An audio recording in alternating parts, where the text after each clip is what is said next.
ఈ మోడల్ వచ్చేసి iPhone 13 Pro. Customer నుంచి కంప్లైంట్ ఏమైందనంటే యూజ్ చేస్తూ ఉంటే ఒకేసారి ఆగిపోయిందన్న అని అయితే చెప్పారు. సో మనం దీన్ని ఏం చేసినామనంటే ఒకసారి ఛార్జింగ్ పెట్టినాం, అట్లీస్ట్ పవర్ తీసుకుంటుందా అని. పవర్ అయితే అస్సలు తీసుకోవట్లేదు ఇది. సో దీన్ని నెక్స్ట్ ఫోన్ని ఓపెన్ చేసినాం. ఓపెన్ చేసిన తర్వాత మన చిప్ లెవెల్ టెక్నీషియన్ చెప్పారు, అన్న ఇది మదర్ బోర్డ్లోనే ప్రాబ్లం ఉంది.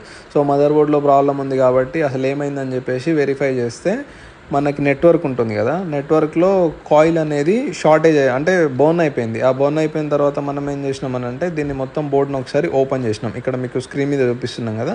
సో ఈ మదర్ బోర్డ్ని మనం ఓపెన్ చేసినాము. సో ఇలా ఓపెన్ చేసేసి మన దగ్గర స్కిల్డ్ టెక్నీషియన్ ఉంటారు. ఇప్పుడు మీకు చూస్తున్నారు కదా, ఇది lower board upper board 2 boards ఉంటాయి.